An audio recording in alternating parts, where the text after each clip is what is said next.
descending Big Rock and luag na gid kay andalan din and also kung maglahos ka dito sa Fortune Valley niabot na dito ang preparation para pag simento ani nga dalan, so ga-enjoy na lang gid nato ni while it lasts kay layo-layo na gid atong maadtuan para lang mag mountain biking nga off-road.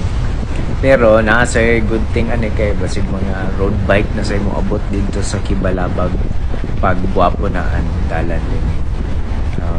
Di mo ginato mapugnan ang pag-improve sa atong mga dalan.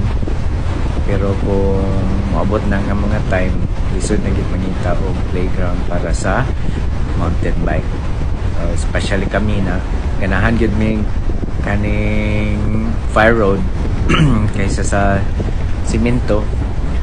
So dito na tingali sa kalasungay na pod ng mga part going tupat-pat na dayon anak ka time.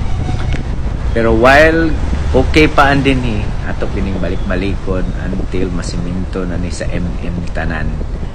So enjoy lang ta din na igagmay nga mga lapok, pero all in all grabe ang preparation nila din para masiminto. So at least kung masiminto magaling dili sa dali mga daot-daot.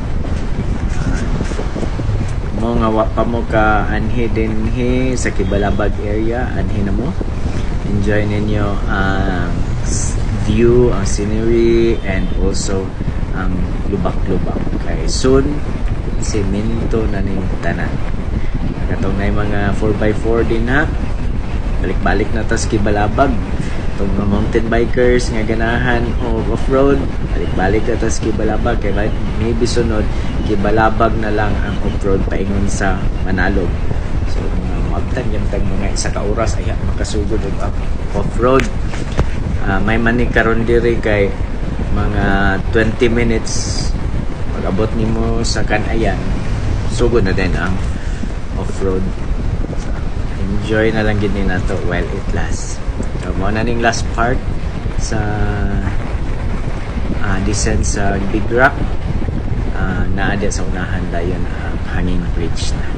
So thank you Kang Mundi, Kang Bamboy sa pag-uban karon atong short ride. Mundi, thank you sa pa-breakfast and thank you sa mga stories naka-inspire sa imong mga experience dito. Good luck sa imong 2026 nga World Police Games again.